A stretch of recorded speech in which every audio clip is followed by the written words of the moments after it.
All right, everybody, welcome to another video now. This time, we're going to be talking about foreclosures, we're going to be talking about business bankruptcies, and we're also going to be talking about an increase in consumer bankruptcy. So, officially, class is in session.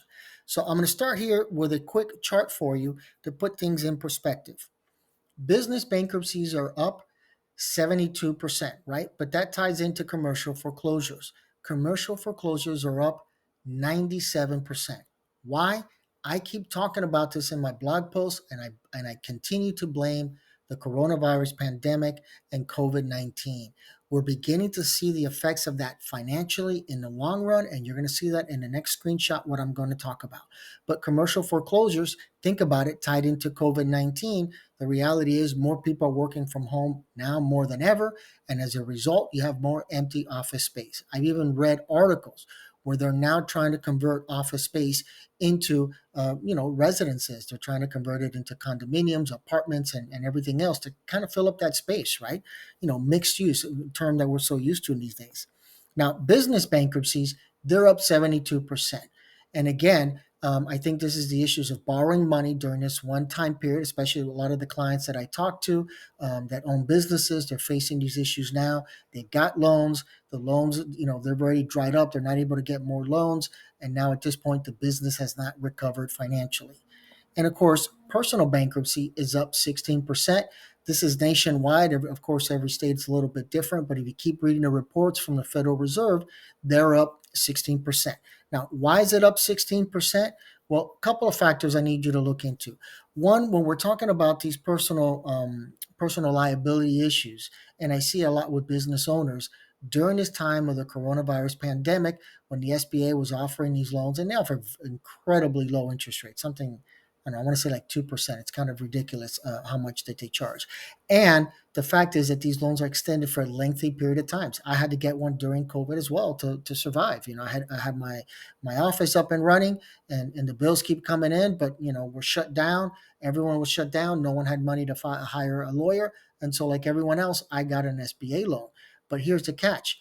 Understand that though this SBA loan is attached to the business, at the end of the day, there is personal liability. So even if you close down the business, you're still looking at a personal bankruptcy. So a lot of time my clients say, well, I have an LLC. I'm protected, right? I don't have to worry about this anymore because that's the whole point of an LLC, right? It's a limited liability company.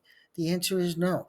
You still, at the end of the day, if you look through the contract that you signed with the SBA, or even if you signed a contract with the bank, when it comes to a business loan, there's always going to be personal liability. Now, why is there personal liability? Because you're not a large business. You're not an Amazon.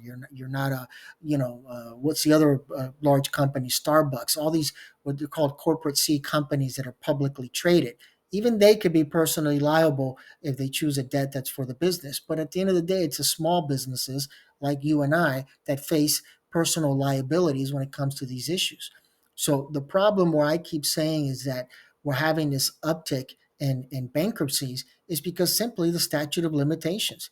The statute of limitations will designate, it's every state is different. Let's just go by Florida, which is 4 to 5 years, depending if it's a written contract or a verbal contract. The reality is the statute of limitations is up. The coronavirus pandemic was in 2020. We're now in 2024. So whether it was a written contract or it was a verbal contract, you just called over the phone and the credit card company gave you a line of credit, or maybe the bank. The reality is no lawsuits were being filed during that. Well, there were lawsuits, but why are you going to sue someone if they're not working and the whole country was shut down? It doesn't make any sense. So all these creditors have been holding back on lawsuits. But if they don't file prior to the statute of limitations expiring, guess what? That lawsuit is forever barred. So what they're doing is now these lawsuits are beginning to come in.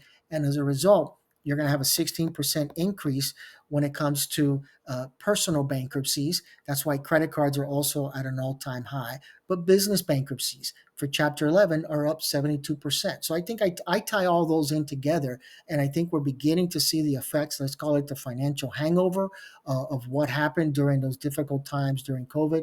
Many of us lost our jobs. Even if you were working, you were working maybe part-time. I wasn't really working at all.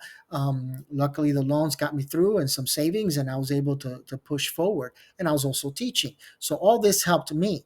But that's my personal situation. My wife, for example, at some point didn't have a job anymore. And so, we see how that is a normal, issue in every household where we have not recovered financially from COVID, especially if you got an SBA loan and that loan was supposed to get you through these difficult times, but now you've run out of money on that loan and the business still has not picked up, then that explains why we have more business bankruptcies. And of course, you tie that in with personal bankruptcies because, again, remember, an LLC is not going to protect you. You're going to be personally responsible for that debt. So, if you have any questions about what I'm talking about today, or just any other questions about some of the stuff I've gone over in my blog, remember my blog could be easier enough to find, right? Bankruptcy.blog. Just go send me an email. You can see my email address right here, alex@bankruptcy.blog. Send me an email and I'll post your question and I'll answer it in the readers' question forums. There's already a few questions there that I've come across from some of my clients. For those of you that are paralegals and you're using my textbook in your courses, remember you can also use the blog to supplement your learning and to get a better understanding. I've always been a big believer, in the law, we say don't go past the four corners of the page. We're reading a contract or reading an agreement. I'm going to tell you the complete opposite when it comes to education. Go outside the four corners. Don't guide yourself solely by the textbook. Everybody learns differently. Some of us are better by listening. That's where podcasts come in. Some of us like the audio and the condensed versions, like we do here with the PowerPoints, and others might like just better understand the material if it's supplemented with a blog post or a writing. Okay, everybody. So thank you for watching the videos. I keep pushing this stuff forward.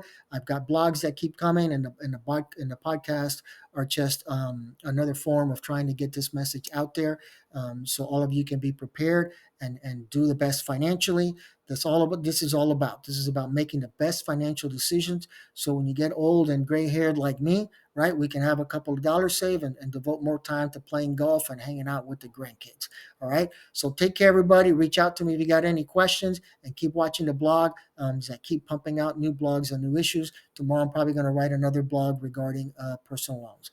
All right, everyone. Take care and have a good rest of your day.